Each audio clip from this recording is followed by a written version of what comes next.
하나님 말씀 신약성경 마가복음 4장 21절에서 22절 말씀입니다. 제가 봉독해 드리겠습니다. 같은 마음으로 하나님 말씀 대하겠습니다. 또 그들에게 이르시되 사람이 등불을 가져오는 것은 말 아래나 평상 아래에 두려함이냐 등경 위에 두려함이 아니냐. 드러내려 하지 않고는 숨긴 것이 없고 나타내려 하지 않고는 감추인 것이 없느니라. 아멘. 제가 함께 말씀을 나누겠습니다. 제목은요, 등불은 등경 위에 라는 제목으로 말씀 나누겠습니다. 우리 함께 상상의 나래를 펼쳐서 제가 이야기하는 대로 상상해 보셨으면 좋겠습니다. 우리가 밀림, 깊은 곳을 탐험하다가 길을 잃어버렸다라고 상상해 보십시오. 보이는 것은 다 산이고 다 숲이고 길이 보이지 않습니다. 그래서 하나님 앞에 간절히 기도합니다. 하나님, 내가 이곳에서 길을 잃어버렸습니다. 도와주옵소서. 도와주세요, 하나님. 하나님이 우리에게 응답하시는데 이렇게 응답하신다라고 우리 생각해 봅시다. 세 가지 중에 하나만 골라라. 너가 고르는 것을 주마. 첫 번째는 원하는 곳을 보여주는 마법의 지도. 두 번째는 어디에 가도 방향을 잃어버리지 않는 나침판. 세 번째는 이 세상의 모든 길을 다 알고 있는 가이드, 안내자. 1, 2, 3번 몇 번을 고르시겠습니까? 첫 번째는요, 지도. 두 번째는 나침판. 세 번째는 안내자, 가이드. 뭐가 좋을까요? 저도 마찬가지로 3번 가이드를 고를 것입니다. 지도와 나침판은 제가 봐도 모를 때가 있어요. 세상의 모든 길을 알고 있는 가이드를 주신다고 하면 그분이 나와 함께 있다면 그분만 따라가면 되는 거예요. 그래서 지혜롭게 우리 성도님이랑 저랑은 하나님 앞에 이제 가이드를 달라고 해서 이제 가이드가 우리 앞에 행합니다. 그래서 너무나 편하게 저희는 아무리 어려운 밀림 지역이라 할지라도 가이드를 따라서 가고 있습니다. 문제가 또 발생합니다. 점점 날이 어두워져요. 정글이면 길이 닦여 있는 곳이에요? 아니면 장애물이 많은 곳입니까? 장애물이 많잖아요. 피해야 할 나뭇가지도 있고 바위도 있고 쓰러진 나무도 있고. 근데 점점 날이 어두워지는데 피해야 할 그런 장애물들이 흐릿흐릿하게 보이지 않기 시작합니다. 더 큰 문제는 우리 앞에서 행하는 그 가이드가 점점 보이지 않습니다. 날이 어두워졌어요. 그래서 장애물도 이제 보기 힘들고 앞서 행하는 가이드도 보기 힘듭니다. 하나님 앞에 또 기도합니다. 하나님, 한 번만 더 도와주세요. 했더니 하나님이 또 세 가지 중에 하나를 고르라고 합니다. 잘 들어보세요. 첫 번째, 아까랑 비슷합니다. 1번 마법의 지도, 2번 나침판, 3번 등불. 몇 번을 고르시겠습니까?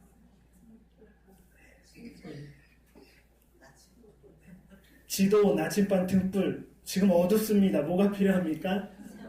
네. 지혜롭게 대답하셨고 저도 그렇게 대답할 것입니다. 지혜롭게 대답한 저희들은 아무리 어려운 밀림이라 할지라도 우리는 무사히 통과했으리라 생각되어집니다.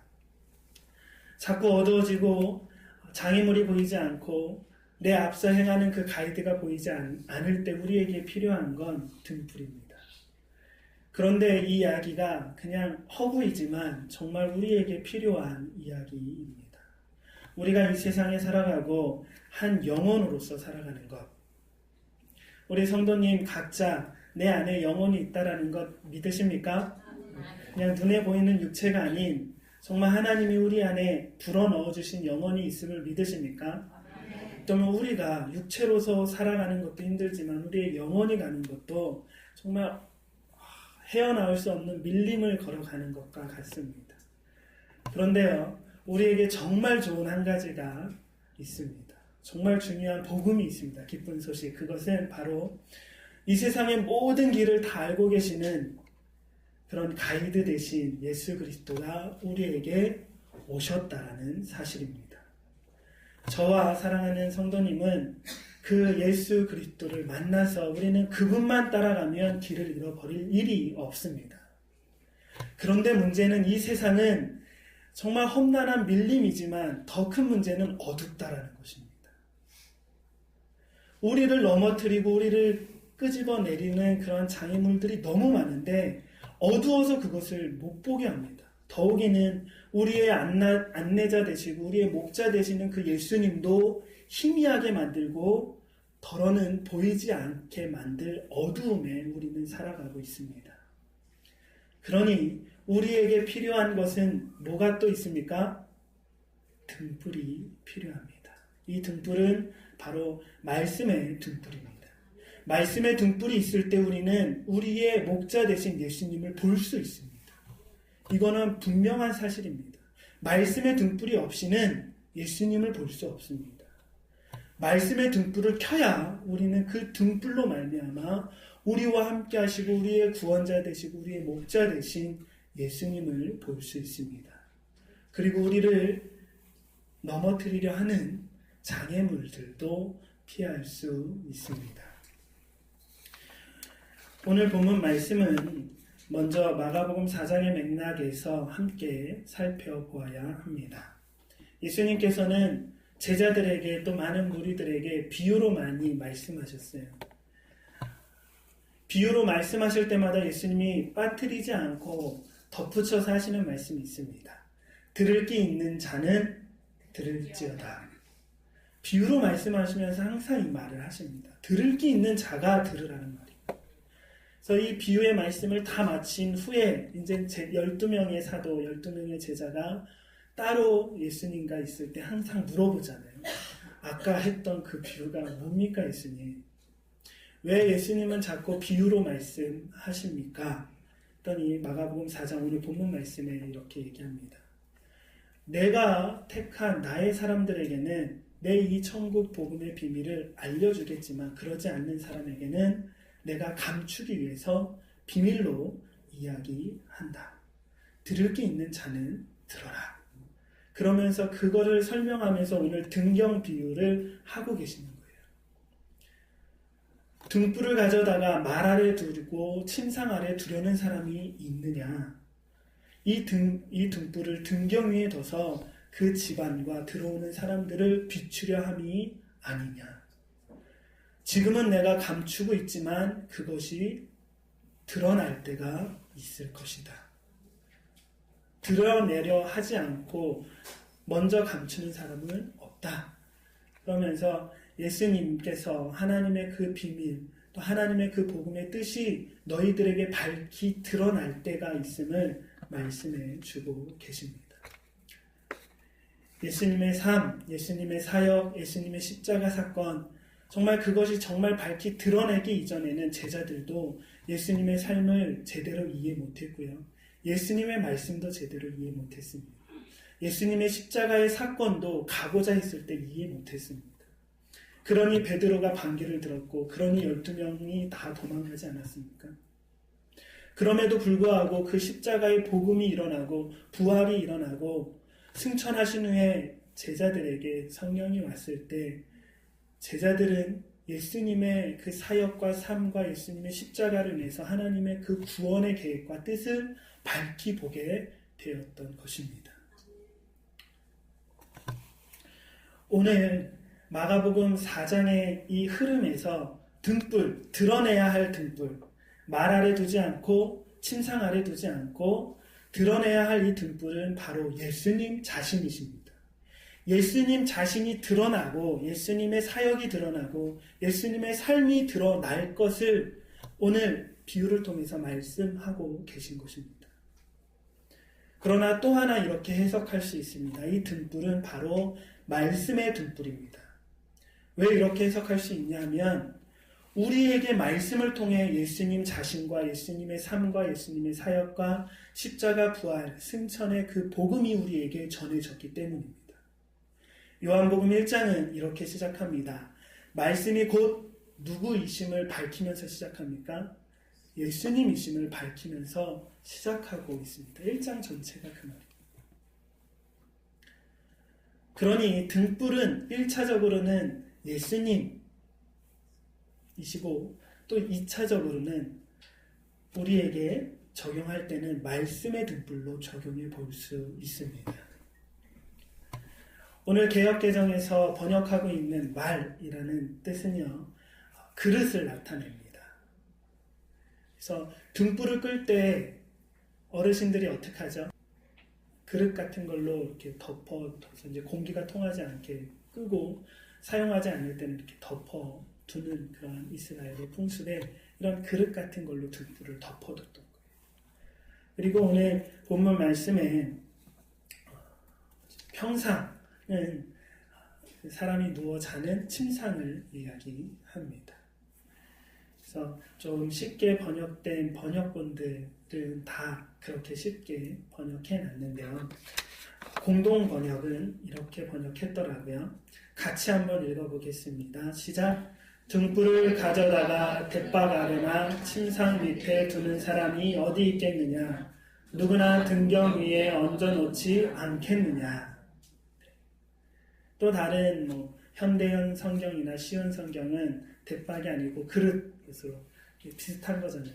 이렇게 번역하고 있습니다. 말씀이 등불이 되어 우리 삶에 그리고 세상에 비춰져야 합니다. 말씀의 등불이 먼저는 우리에게 비춰져야 하고 우리 가정에게 비춰져야 되고 그 말씀이 우리 세상에 비춰져야 합니다. 하지만 그러지 못할 때가 너무나 많이 있고 오늘 비유를 통해서 우리는 두 가지 이유를 살펴볼 수 있습니다.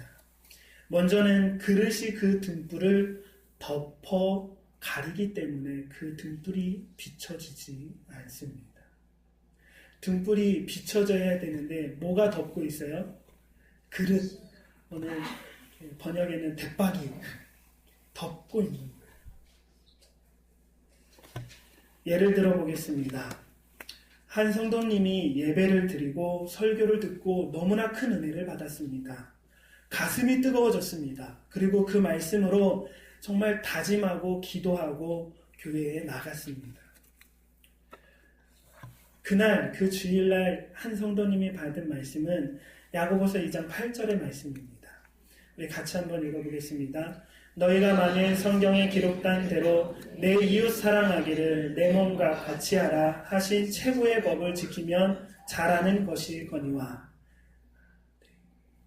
여기에서 주제는 내 이웃을 사랑하기를 어떻게 사랑하라고요? 내 몸같이 사랑하라고. 이제 이 성도님이 은혜를 너무 받았어요. 그리고 회개도 하고 이제 앞으로 이 말씀으로 살아가야지 다짐합니다.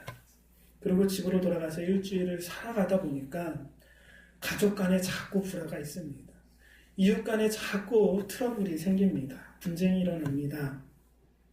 분명히 지난 주일에 이 말씀을 받았는데 이 말씀의 등불을 내가 다 밝히 들고 살아가고자 다짐했는데 자꾸 그러한 내 삶의 현장에서 싸움이 일어나니까 잃어버리고 내 욕심, 내 이기심, 내 미움, 내 분노의 그릇으로 그 등불의 말씀을 가려버린다는 것입니다. 우리도 그런 경우가 너무나 많이 있지 않습니까? 우리는 그렇지 않습니까? 말씀의 등불을 나의 이기심의 그릇으로 가릴 때가 있지 않습니까? 말씀의 등불을 나의 욕심의 그릇으로 덮어둘 때가 있지 않습니까? 교만의 그릇으로 덮어둘 때가 있지 않으십니까?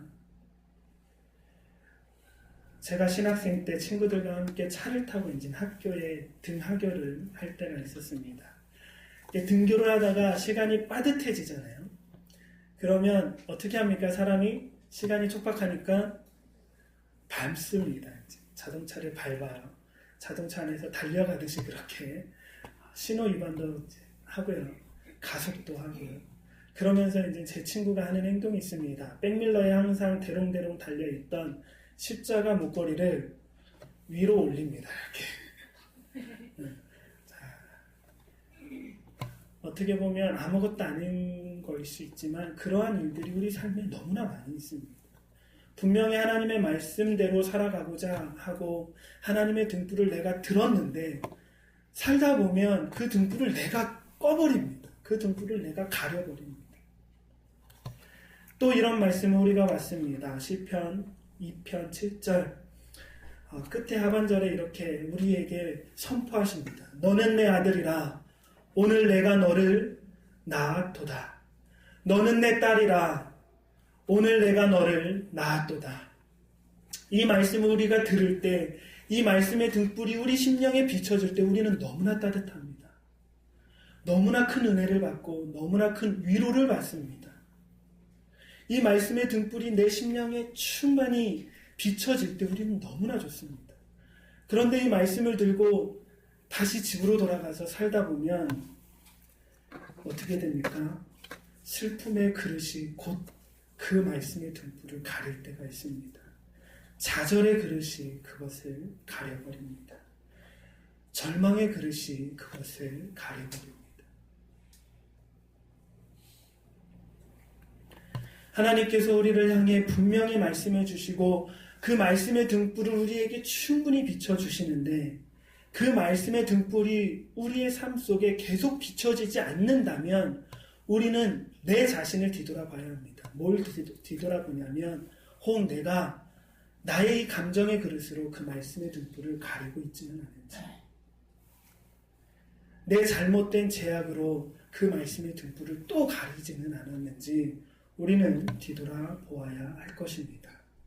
그리고 그 가려진 그 대박, 그 그릇, 그 말을 치워버리시기를 주님의 이름으로 축복드립니다. 그것들을 치워버리시고 말씀의 등불을 높이 들어서 우리의 영혼에, 우리의 심령에 비추고 우리 가정에 비추고 우리 이웃에 비추기를 주님의 이름으로 축복합니다. 본문의 말씀을 다시 한번 보겠습니다. 시험 말씀 공동 번역입니다. 읽어봤지만 다시 한번 읽겠습니다. 시작. 등불을 가져다가 돛박 아래나 침상 밑에 두는 사람이 어디 있겠느냐? 누구나 등경 위에 얹어놓지 않느냐? 아멘. 두 번째는요. 등불이 가려질 때가 바로 등불을 침상 밑에 두었을 때입니다. 등불을 환하게 비치기 위해서는 높이 매달아야 하는데 어디 밑에 둔다고요? 침상 밑에, 저 밑에 등불을 두는 거예요. 침상은 우리가 먹고 자고 생활하는 데 필요한 가구입니다. 우리의 일상을 대표하는 가구로 저는 생각이 되었습니다. 즉 우리의 일상생활에 밀려서 저 밑에 처박혀져 있는 등불처럼 우리의 일상생활에서 밀려서 하나님의 말씀이 저 밑으로 순위가 내려가 있지는 않으십니까? 말씀의 등불을 내가 주일날 받고 성경을 읽을 때 받았는데 살아가다 보니까 너무나 바쁘고 너무나 정신없이 그렇게 일상생활을 살아가다가 뒤돌아보니까 말씀의 등불이 이렇게 비춰져 있는 것이 아니라 저 밑에 있는 것입니다.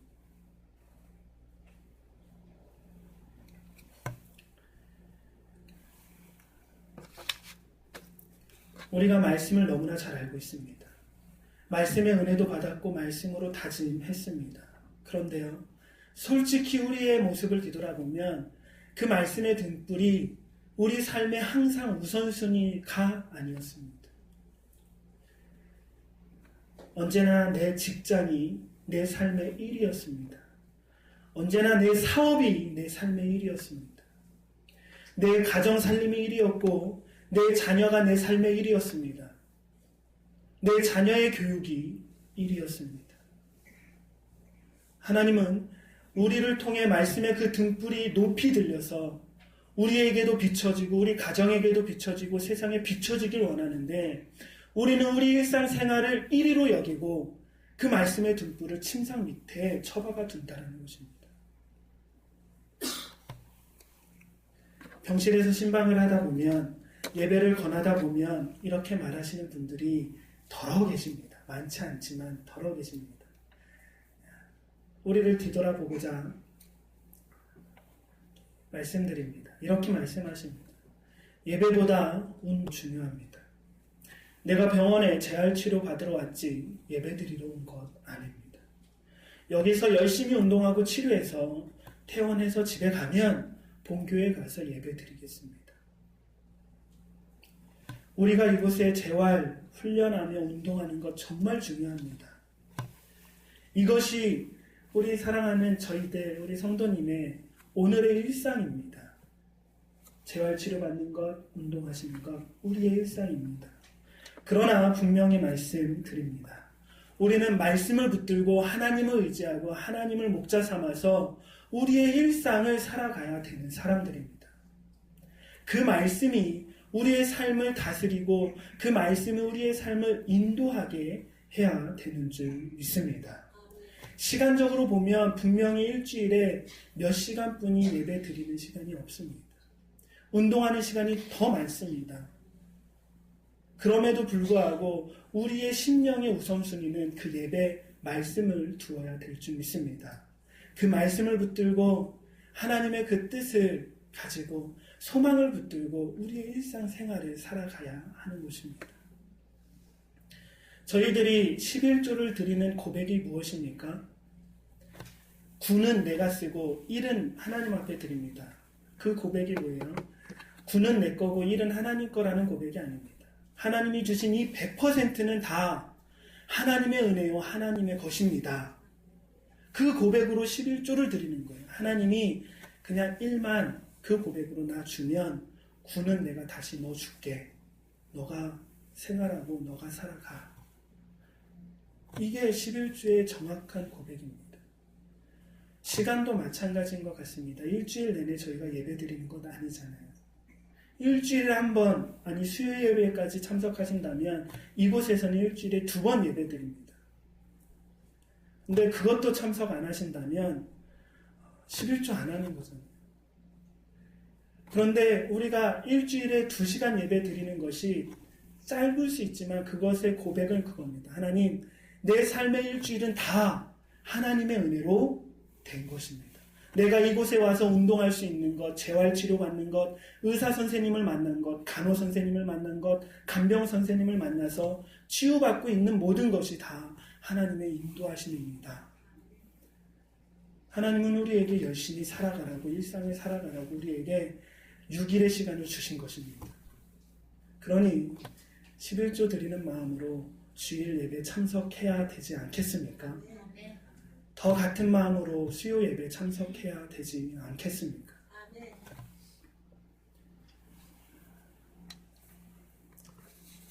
예수님을 볼 수 있어야 우리는 바른 길을 갈 수 있다라고 했습니다. 예수님을 볼 수 있으려면 이 어두운 세상에 말씀의 등불을 비춰야 합니다. 말씀의 등불을 비춰야 이 세상의 길을 볼 수 있고 장애물을 볼 수 있고 우리를 인도하시는 목자 되신 예수님을 볼 수 있습니다. 그리고 그분과 따라가면 혹 지금 내가 걷고 있는 이 길이 사망의 음침한 골짜기라 할지라도 그 길 끝에는 쉴만한 물가요 푸른 초장인 줄 믿습니다.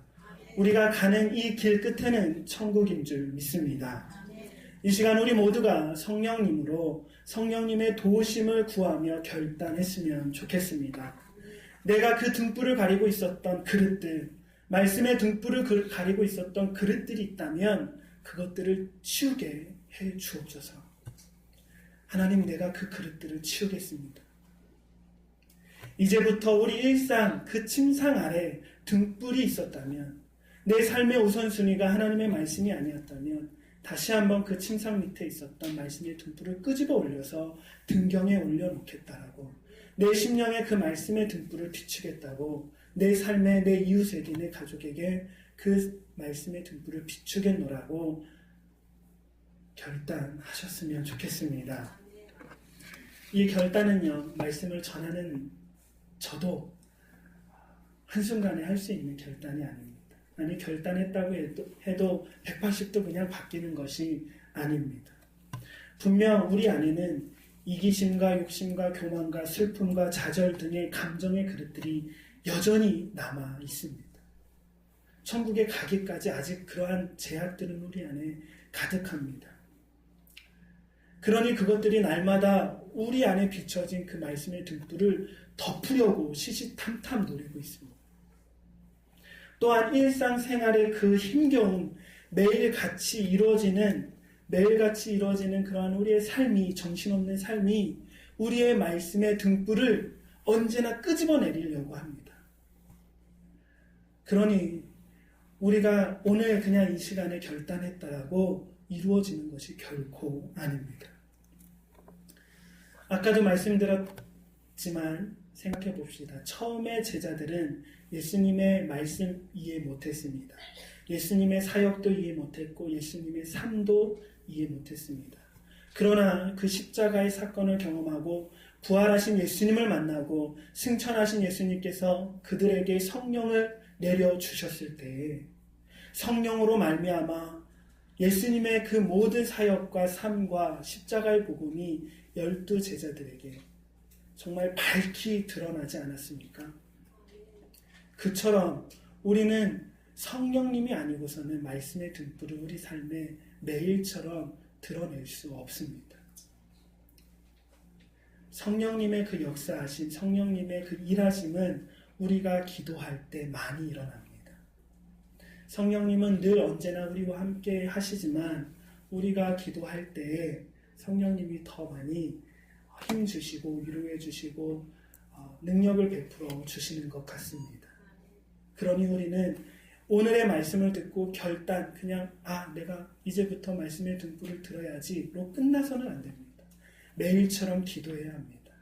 매일처럼 그 말씀의 등불이 내 삶을 비추도록 좌절했던 내 영혼에 너는 내 아들이다, 너는 내 딸이다 라는 그 하나님의 말씀의 등불을 내 영혼에 비추도록 기도하고 말씀을 붙들고 성령님께 간구해야 되는 줄 믿습니다. 주님의 이름으로 축복합니다. 이 시간 성령님의 임재가 정말 따뜻하게 우리 심령 속에 임재하여서 정말 그 성령님의 밝혀주시는 그 말씀의 등불이 우리의 삶 가운데 밝히 드러나기를, 그 말씀의 등불이 사랑하는 성도님의 심령을 비춰주고 사랑하는 성도님의 가정을 비춰주고 우리의 이웃을 비춰주기를 다시 한번 간절히 소망합니다. 함께 기도드리겠습니다.